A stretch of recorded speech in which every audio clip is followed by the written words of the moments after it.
Delhi assembly ఎన్నికల నిర్వహణ గురించి కేంద్ర ఎన్నికల సంఘం సమావేశమవుతోందని, ఎన్నికల షెడ్యూల్ నిర్ణయించుకోవడం కూడా వెనువెంటనే జరుగుతుందని వార్తలు వస్తున్నాయి. ఎలాగూ ఫిబ్రవరిలోగా ఎన్నికలు జరుగుతాయి కనుక పార్టీలన్నీ ఎంతో ముందుగానే యుద్ధం మొదలెట్టాయి. ఢిల్లీ పీఠాన్ని ఈ మారైనా వశం చేసుకోవాలని పట్టుదలతో ఉన్న భారతీయ జనతా పార్టీ 17 మంది సీనియర్ నాయకులతో ఎన్నికల కమిటీని ప్రకటించింది. పార్టీ రాష్ట్ర శాఖ అధ్యక్షుడి నేతృత్వంలో ఢిల్లీ నుంచి ఎన్నికైన 7 బీజేపీ ఎంపీలతో పాటు కొందరు పార్టీ పెద్దలు కూడా ఈ జాబితాలో ఉన్నారు. 70 స్థానాలున్న అసెంబ్లీకి పార్టీ తరపు నుంచి పోటీ పడబోతోన్న అభ్యర్థుల జాబితాలకు అధిష్టానం మెరుగులు దిద్దుతోందని, ఈ ఏడాది చివరి వారంలో అవి వెలుగు చూస్తాయని అంటున్నారు. 2 పర్యాయాలు ఢిల్లీని గెలుచుకుని ముచ్చటగా 3వ మారు అధికారంలో కొనసాగడానికి ప్రయత్నిస్తున్న ఆమ్ ఆద్మీ పార్టీ 4 రోజుల క్రితం 4వ జాబితాలో అభ్యర్థుల పేర్లన్నీ ఖరారు చేసిన విషయం తెలిసిందే. అరవింద్ కేజ్రీవాల్ ఎవరిని నిలబెట్టినా ప్రజలు ఈ మారు తమని అధికారంలో కూర్చోబెడతారని బీజేపీ నమ్మకం. ఆఖరి నిమిషంలో అభ్యర్థుల పేర్లు మార్చే కుట్రకు కేజ్రీవాల్ పాల్పడవచ్చునన్న అనుమానం కూడా ఉన్నందున అభ్యర్థుల ఖరారు విషయంలో బీజేపీ కాస్తంత జాగ్రత్త పడుతోంది.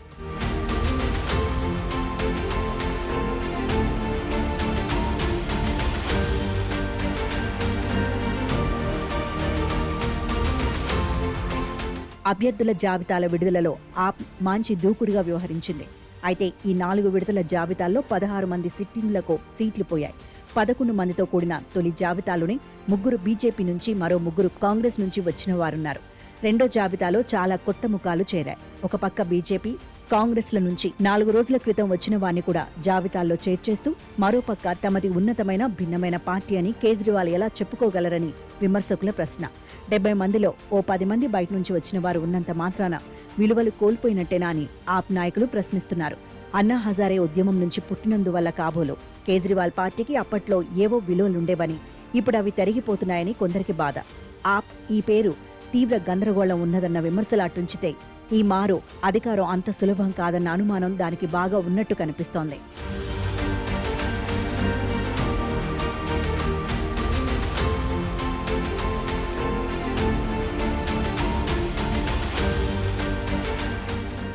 ఆరు నెలల క్రితం ఒక్కటిగా కనిపించిన ఇండియా బ్లాక్ ఇప్పుడంత సంఘటితంగా లేదన్న విషయం తెలిసిందే. ఢిల్లీ ఎన్నికల్లో కాంగ్రెస్, ఆప్ వేరుపడటమే కాక పరస్పరం కలయపడుతున్నాయి. కేజ్రీవాల్ పోటీ చేస్తున్న న్యూఢిల్లీ అసెంబ్లీ స్థానం నుంచి షీలా దీక్షిత్ కుమారుడు సందీప్ దీక్షిత్ను కాంగ్రెస్ పార్టీ నిలబెడుతోంది.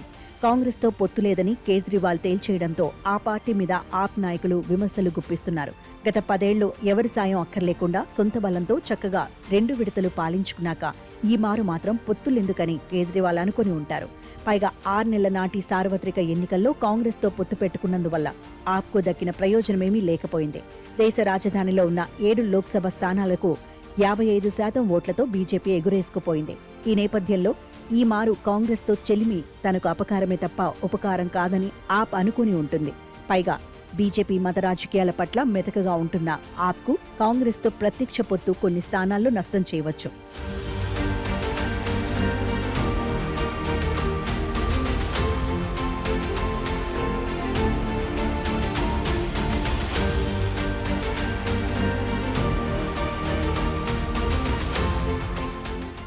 హిందూ ఓటర్ల మనసు గెలుచుకునే రీతిలో ఆప్ అతి జాగ్రత్తగా వ్యవహరిస్తూ కష్టపడి కూడబెట్టుకున్న ఓటు బ్యాంకును కాంగ్రెస్తో పొత్తు కారణంగా బీజేపీకి కోల్పోయే ప్రమాదం ఉంది.